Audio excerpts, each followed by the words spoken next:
उत्तराखंड के जंगलों की आग फिर से बेकाबू होती जा रही है। तमाम कोशिशों के बावजूद आग जंगलों से सटे रिहायशी इलाकों में पहुंच गई है। कुमाऊं के चंपावत में आग की चपेट में आकर एक ग्रामीण का मकान जल गया, जबकि कई जगह घास के ढेर और खेतों को भी नुकसान पहुंचा है। ऐसी खबर भी है कि कई मवेशी आग में झुलस गए हैं। पिछले 24 घंटे में उत्तराखंड में 104 घटनाएं हो चुकी हैं, जिनमें 152 हेक्टेयर वन क्षेत्र प्रभावित हुआ है।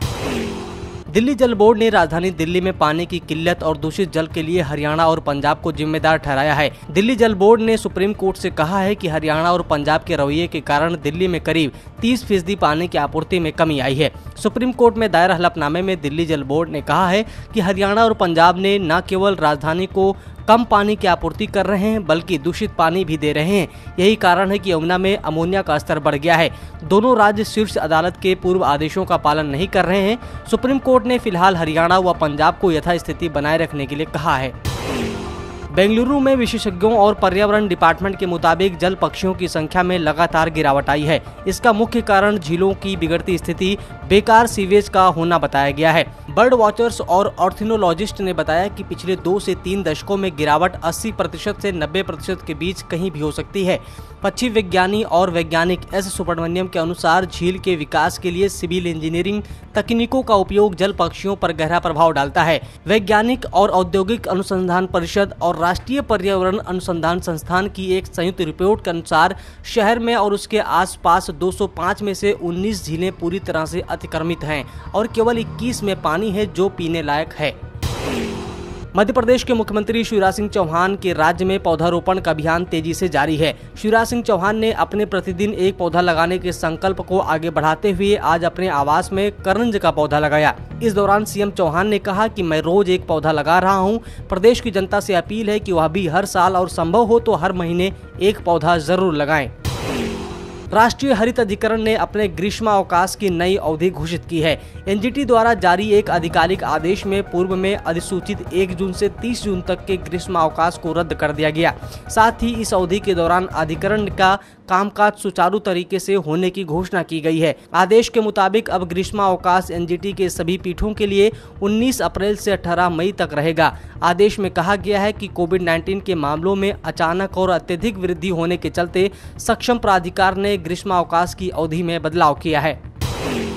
हिमाचल प्रदेश के कई इलाकों में भी जंगलों में आग लगी हुई है। राज्य के जिला कांगड़ा और मंडी की सीमा खट्टा के समीप जंगल में भीषण आग लग गई है। आग को बुझाने के लिए वन विभाग की कई टीमें लगी हैं, लेकिन आग पर अभी तक पूरी तरह से काबू नहीं पाया गया है। ये सारा जंगल पठानकोट मंडी नेशनल हाईवे और पठानकोट जोगिंद्र नगर रेल मार्ग के बीच में है। इस पूरे इलाके में सुबह से धुआं फैला हुआ है। इससे आसपास के लोगों को काफी मुश्किलों का सामना करना पड़ रहा है। साथ ही पर्यावरण व वन्य जीवों को भी भारी नुकसान पहुंच रहा है। बिहार की राजधानी पटना की हवा एक बार फिर मानकों को तोड़कर जहरीली हो गई है। भविष्य में इससे और खतरनाक स्तर पर जाने की उम्मीद है। इसका मुख्य कारण है पछुआ की गति में तेजी आना। पछुआ की गति में जैसे जैसे तेजी आ रही है, हवा में धूल कण की मात्रा बढ़ती जा रही है। बिहार राज्य प्रदूषण नियंत्रण परिषद के अध्यक्ष डॉक्टर अशोक कुमार घोष ने कहा है कि राजधानी की हवा में धूल कण मात्रा जितना बढ़ेगी, लोगों को सांस संबंधित बीमारियां उतनी ही बढ़ती जाएंगी।